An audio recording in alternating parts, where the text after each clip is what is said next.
Hi everyone, my name is Elsa, and today I am going to be talking about materials. Yes. What are materials?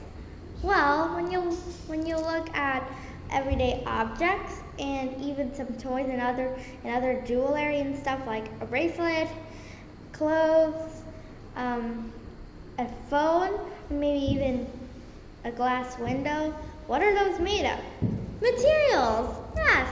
Materials are the things that are made out of atoms. Yes.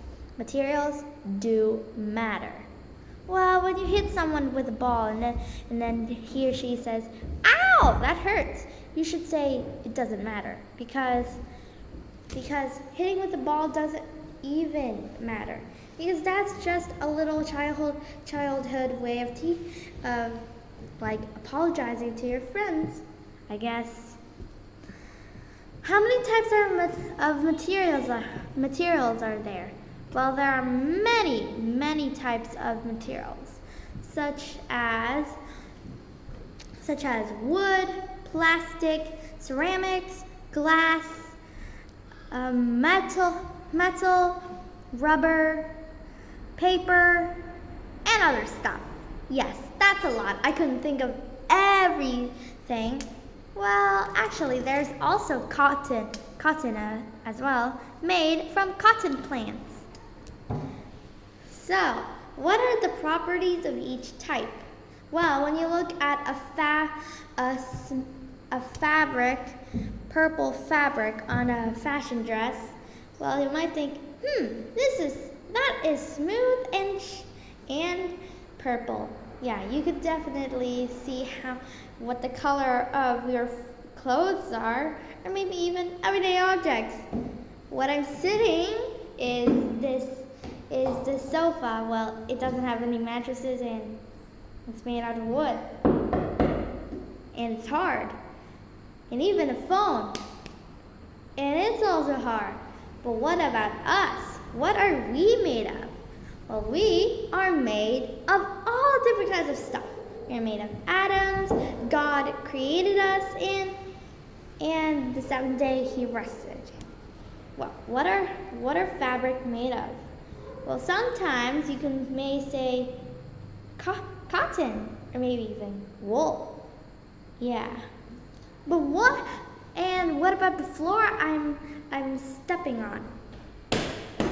It's hard, and it's actually hard enough for people to stand confidently on. But what if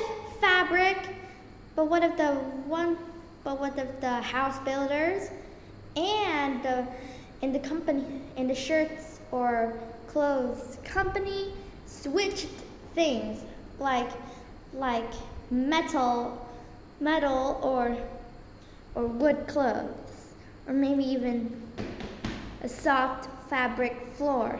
Then that would be really silly, funny, and a disaster. Yeah, it would be a disaster because we would sink into soft things.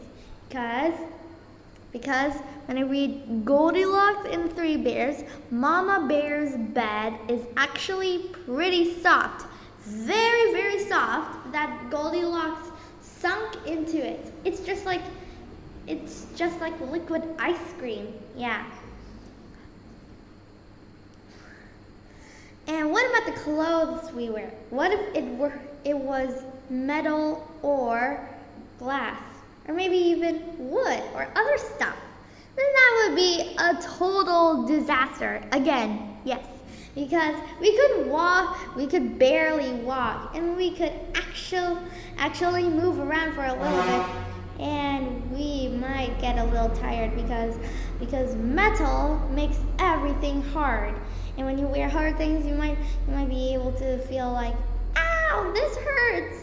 It has lots of sharp nails in here." Sometimes clothes, when we switch clothes with metal, it has sharp nails in there. So give some examples about everyday materials. Well, fabric, Wood? And even the walls around us? Cement, yes. And what about a phone? It's actually plastic. And what about a glass of water? Well, inside it's actually liquid water. But on the outside, it's actually solid glass. And what about everything around us? You see that nothing is around us except for this, and this. But as you can see, gas is actually around us. And if you don't believe that gas isn't real, let's check your breathing. To start, we'll see if we are breathing heavily or softly. Feel like you're in yoga class. You're breathing, right? Yeah, you're breathing.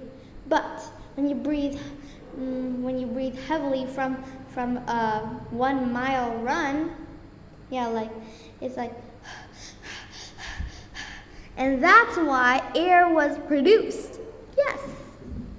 But there are some experiments so that you could check to see if air is real. You tie two non-air balloons, like 2 balloons without air. Don't blow into each of them, and then try to tie them on a meter stick, and then tie it up on a long string. And do you see how they weigh the same? Yes. Well, when we take one balloon and then blow it up, then it would become like a bigger balloon. A balloon that could not fit into a box, but a small balloon could fit into a box. So that means when we tie the balloon that was blown back into the strings to measure, we would see that the one with more air is heavier than the one with less air. So that means you could initiate air. Yay! Air is all around us. We could easily breathe. Well, actually, do you really want to try another experiment? Yes, we do. So, take a bowl of water. Fill it up to the brim of the water. The bowl. And then put a cup into the bowl. Do you see that water? Do you see that water flows out everywhere? But we're talking about gas, not water. So we should focus on gas. So when we put the glass straight down into the bowl, no air could escape. But with tilting the cup in a direction that air could easily escape, you could see bubbles floating out of the water. And if you want to try some more experience to see how air is actually real, you try your breathing, the balloons, or maybe even the water in the bubbles. Bye! See you next time!